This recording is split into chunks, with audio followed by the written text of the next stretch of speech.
B'investiment ta' 3,300,000 euro għaddej ix-xogħol fuq il-bini ta' ċentru terapeutiku ġdid tal-Ibwar f'Takandja biex joffri trattament speċjalizzat għal adolescenti li jisfaw mirkuba mill-vizzju ta' droga u oħrajn bi problemi fl-imġiba tagħhom. Iċ-ċentru se jitmexxa minn Caritas Malta u se jilqa' fih madwar 20 adolescent.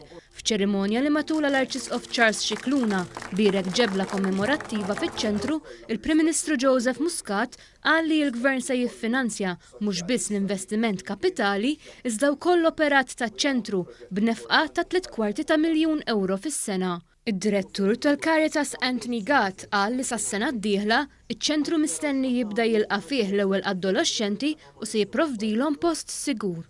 Nkunu qed nimlew gap fis-servizzi għall adolescenti li jkollhom problemi severi, ġifieri jista' jkun adolescent li jista' jkun li pereżempju anke involut kriminalment li l-qorti tista' tibagħtu f'dan iċ-ċentru flok tibagħtu il-ħabs jew fuq treatment order ġewwa Mount Carmel. Jista' jkun il-każ ukoll li xi ħadd li spiċċa il-ħabs jiċċaqlaq minn hemmhekk u jiġi hawnhekk ukoll. Jiġifieri hawnhekk ħajsib l-ambjent sħiħ terapeutiku li jilqgħu jgħinu fid-diffikultajiet tiegħu. Is-Sur Gatt qal li ċ-ċentru se jinkludi bosta faċilitajiet għat-terapija tal-adolescenti. Dan huwa investiment qawwi għas-servizzi li għandhom x'jaqsmu mal-adolescenti li għandhom problema ta' dipendenza fuq droga jew użu ta' droga u l-problemi li jiġu magħhom. Ħajkun ċentru ovvjament li qed jaħdem mal-adolescent u mal-familja tiegħu. Jiġifieri l-investiment huwa kemm fil-binja speċjalizzata li hija apposta, ġifieri dina għaddiet għand il-Caritas b'ċens b'reżoluzzjoni parlamentari unanima mill-Gvern u l-Oppożizzjoni.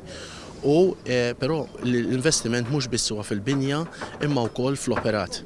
Il-Ministru għall-Familja u s-Solidarjetà Michael Falzon qal li l-Gvern qed jonfoq mal-15 miljun euro fis-sena 5 darbit aktar minn kemm kien jintefaq fl-2013 fi ftehmiet simili. Ġifieri għandek letteralment partnership bejn il-pubbliku, il-Gvern u għaqdiet oħra li huma jew VOs jew NGOs. Hawnhekk qed naraw li fil-waqt li l-vot fit-2013 kien ta' madwar 3 miljun euro fis-sena.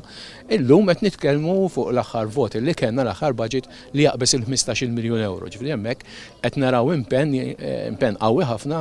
L-Arċisqof Charles J. Scicluna ta' ħajr lill-Caritas għall-ħidma li tagħmel għal ġid tas-soċjetà kif ukoll l-istat tal-investiment u tal-fiduċja li qed juri fiha bit-tmexxija tagħha.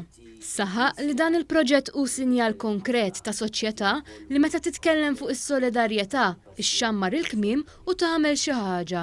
Min-naħa tiegħu il-Prim Ministru Joseph Muscat qal li dan il-proġett hu eżempju ieħor tal-kollaborazzjoni bejn l-Istat u l-Knisja. Dr. Muscat saħaq li dan il-proġett qed jagħti sinjal b'saħħtu favur il-ħajja għax fi kliemu il-ħajja mhux biss trid twellidha iżda trid ukoll tibża' għaliha.